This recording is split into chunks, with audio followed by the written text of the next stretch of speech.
Hi, and welcome. You're listening to the X22 Report. My name is Dave, and this is episode 1042, and today's date is August 7th, 2016, and the title of the episode is The Current Economic Collapse News Brief. Let's get right into the economic collapse news. Now, on Friday, we got this incredible jobs report. Came out of nowhere. All of a sudden, everyone is employed.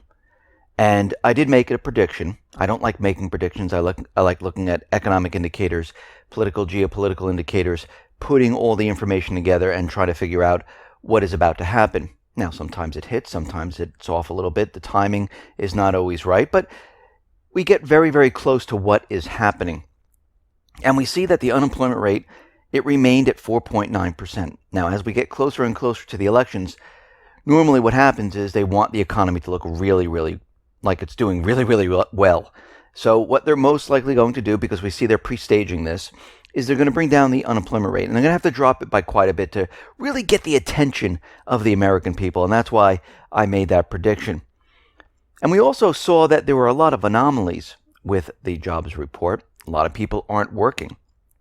And the Census Bureau, they've estimated that the U.S. population on August 5th, 2016, was around 324.17 million people.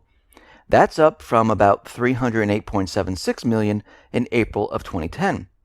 And that's since the Great Recession. So the U.S. population, it has grown by 15.4 million. Now everyone ages, so the young ones move into the labor force, but the baby boomers, they are still working. They don't feel like retiring. There's no interest on their money, and things are getting more and more expensive. So they continue to work.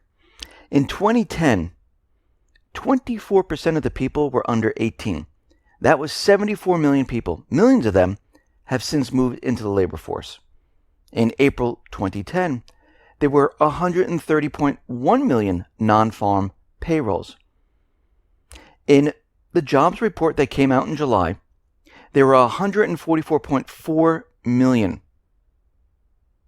So 14.3 million jobs have been added to the economy over the time span, even as the total population has grown by 15.4 million. So that's not working out very well at all, because we are off by almost 1 million people. Because to keep the economy healthy, they have to continually add about 205,000 jobs. And if we break this down even further, these jobs are not high-paying jobs. These are part-time jobs. And we're not even counting all those individuals that just can't find work. So what we're seeing right now is the Bureau of Labor Statistics, they try to capture this dismal condition with employment population ratio. And when we look at the employment population ratio since 2000, we see we're at its lowest point since the Great Recession. It has not improved whatsoever. Maybe a little hair, that's it. But when we look at this, it is a complete disaster. And going forward, there is going to be no improvement, because what's happening is more and more corporations, they're already calling for layoffs. And as we go through this year to the next year, it's just going to get worse. So, despite the reappearance of millions of jobs since the Great Recession, the employment ratio didn't improve to any meaningful extent at all. We had little pop-ups here and there, but overall, we're dead in the water. Now, Bank of America, they've come out saying that we are in trouble because the central banks, they are compromising the global bond market. And it's becoming very dangerous. We're entering an area with no precedent. And what we're seeing right now is that the global central banks, they are continually using QE, and it has hit a record of 180 billion per month. And worst of all, they are redoubling down at every occasion. And what this tells us is that the economy cannot sustain itself. They have to continually use the creation of funds to purchase the toxic real estate, to purchase corporate bonds, to purchase treasury bonds. And all they're doing is they're passing the baton. The Fed is creating QE. The Bank of Japan is creating QE. The ECB is using QE. And they can continually rotate this all around. And what we're seeing right now is we're not seeing any type of improvement. Actually, the economy is deteriorating, as we've been looking at every single report previous to this one. And when we look at all the economic indicators like retail, GDP, housing, unemployment, and everything else, we see that things are dramatically declining. And we're heading into an area where things are going to accelerate to the downside. Now, the United States released their redacted copy of the so-called drone strike playbook, which outlines U.S. policies on unmanned aerial vehicles. The redacted 18-page version of the 2013 President Policy Guidance was made public. Now, you have to remember, the American Civil Liberties Union, they've been trying to get this document for over a year. They filed a lawsuit to get this document. And when we look at this document, we see the following, that the Presidential Policy Guidelines also seeks a near certainty reassurance that civilians will not get killed or injured while hunting down a specific target. The policy, however, never really mentions the term civilian, but rather a non-combatant, which according to the document excludes those individuals who are targetable in the exercise of national self-defense. The playbook also stipulates that all operational plans shall be presented to the President for decision when there's a lack of consensus or the designated target is a U.S. citizen. So the President will make the decision. So those individuals, those civilians that are killed, U.S. citizens that are killed, the President did make those decisions. Now, this entire disclosure, this redacted document, doesn't tell the entire story, because we can see there's still some parts of it that we cannot read. We still know extremely little about the standards that would govern signature strikes and so-called rescuer strikes, which have involved potentially unlawful killings. The document also notes that in no event will additional detainees be brought to the detention facilities at the Guantanamo Bay Naval Base. So we can see we're getting the first parts of this. A lot of it is redacted, and there's still more investigation going on to this drone policy. And you have to remember, the reason why they're using these drone strikes, and I've said this before, but those people who are new, who don't understand, because you haven't gone back to the reports, those people inside the country that they call Al-Qaeda, those are the people who are against the puppet governments in those countries. Now, the puppet governments are put into place by the U.S. government. So what has happened is the United States uses Al-Qaeda to go into these countries to stir things up. And they say, oh, Al-Qaeda is in this country, we have to go in there, there's terrorism. And they remove the puppet government. Once the puppet government is removed, everything switches. Those people who are against the new government, they are called terrorists, Al-Qaeda. By doing this, they can use the authorization for war, which allows them to use drone strikes against Al-Qaeda operatives. We've seen this in Iraq. We've seen this in Lebanon. We've seen this in Yemen.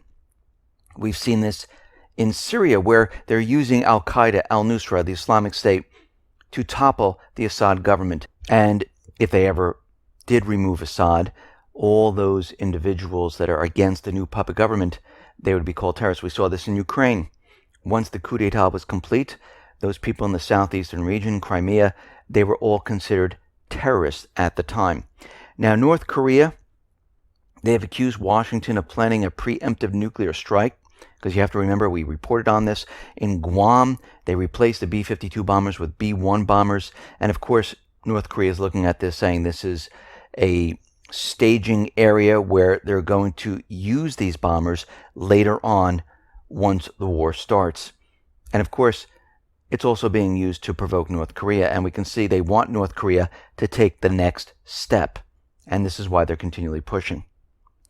We see Japan is protesting against the Chinese surface radar, which is found on a gas drilling platform near the South China Sea.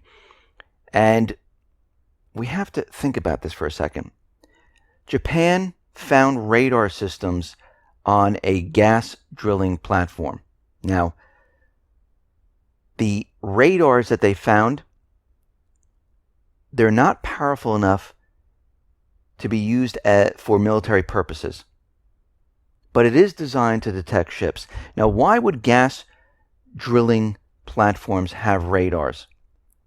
Well, they use them for security. They want to know what ships are coming close to them. And most of the gas drilling platforms have these radar systems. They're just using this as propaganda to provoke China, to make the world think that China is getting ready for war. Now, we know the U.S., and Obama has mentioned it, that he's encircling China. And we know that there was the Philippines, there's Vietnam, there's Australia, there's Japan, many other countries that are encircling China right now. And of course, the U.S. is providing all these countries with military assets, troops, and funding. And a study came out, which was commissioned by the U.S. Army, that goes through preparations for war against China. Because, as we know, China refused to comply with the ruling from the Hague arbitration, which, of course, has no countries, Asian countries, involved in that court system. Now, a new study by the RAND Corporation titled War with China, Thinking Through the Unthinkable, that was commissioned through the U.S. Army. And what they're preparing for is a major war with China. And you have to remember, the U.S. is not a signatory of the Law of the Sea Treaty, under which the territorial dispute was purportedly decided by The Hague. And we can see right now they're using this to provoke China. The RAND Corporation and the U.S. Army have already laid out the details on how they want this thing to move forward. And it's all about provoking another war. We see that a U.S. delegation, they'll be visiting Turkey next week to discuss the extradition of Gulen. Erdogan believes that Fethullah Gulen is behind this entire thing, and he is part of the puzzle. The United States joined with Gulen. He is a CIA op, and we can see right now this whole entire coup that occurred in Turkey was most likely to assist with the offensive in Aleppo, to get the Islamic State, Al-Qaeda, al-Nusra, moderate rebels, whatever you want to call them, these terrorist groups morph back and forth into each other, because the United States, their back is against the wall right now, and they're struggling in Syria. So, once again, the United States will be sending more and more troops into Iraq, into Syria, into Libya, into all the countries where they're losing control. We see the Islamic State, they have taken 3,000 hostages in Iraq, which means that the U.S. is going to be sending more troops there. We know they're bringing in 400 troops, which are going to be deploying from Fort Campbell. There's already talks that more troops are going into Iraq. And we have to remember how they use the troops there. They call them advisors, but we know they're not advisors.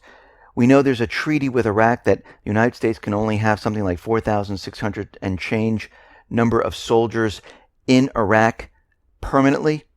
But with the United States, what they do to get around this treaty that they have is they call the other advisors, soldiers, temporary, with no expiration date. And there's another, 5,000, 6,000 of those there. We see John Kerry.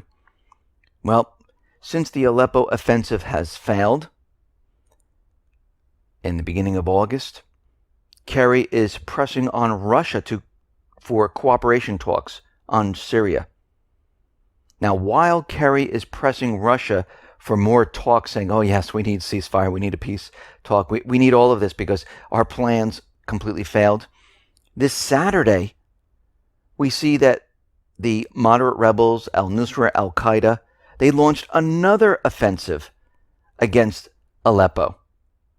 So we can see what the U.S. government is talking about and how they're approaching Russia is completely different in what they're doing in the background. And again, they're not really making that much of a headway in Aleppo. They're being pushed back. And we can see right now, every time the U.S. loses or it fails or their agenda isn't met, they talk about ceasefire peace. When they have the upper hand, they don't want to hear anything about ceasefire peace.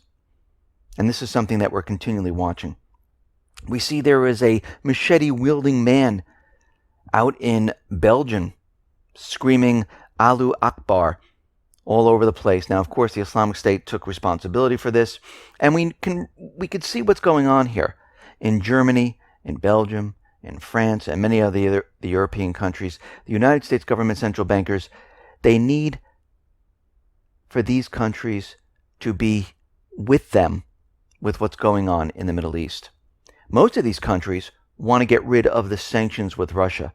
And by having these terrorist attacks, they try to say, hey, you're not going to do that, because if you do that, there'll be more of these type of attacks. And they try to use them to say the situation is getting out of hand in the Middle East. You need more laws, you need more police on the ground, and we need more troops and military assets in the Middle Eastern area of Iraq, Syria. And this is exactly what is going on each and every single time. Now, of course, all those countries that are slipping through the U.S. fingers, who are trying to maybe get closer to Russia, they put a lot of pressure on them and try to bring them back into the fold. Now, something very interesting. We see the American authorities, they fear terror networks are already in the U.S. Now, we've discussed this many, many times before, where the U.S. has already in place operatives prepared and ready to go when they get the green light. And right now we have the propaganda that's coming out saying the terror networks are already inside the United States, ready to perform some type of terror event on the American people. So we hear the President of the United States out there saying that, yes, the Islamic State's on the run, but they do have the means to stage a terror attack on the United States and throughout Europe. We're getting information from the American authorities that they're saying that they're already here in the country. Now, what that tells us is that we're getting very, very close to the point where they're going to stage these events. And this is something that we need to continually watch, because we realize the economy is deteriorating. We have the elections coming up. We have a complete disaster in the Middle East. Countries want to pull away and stop the sanctions with Russia, get closer to Russia. Turkey, that coup was a complete mess, and things are really starting to accelerate right now. And we need to watch very carefully, because we're getting to that point where the U.S., they'll have no alternative but to go ahead with some type of an event. Listen, everyone, thanks a lot for listening. Be well, be safe, and especially be prepared. Thanks a lot.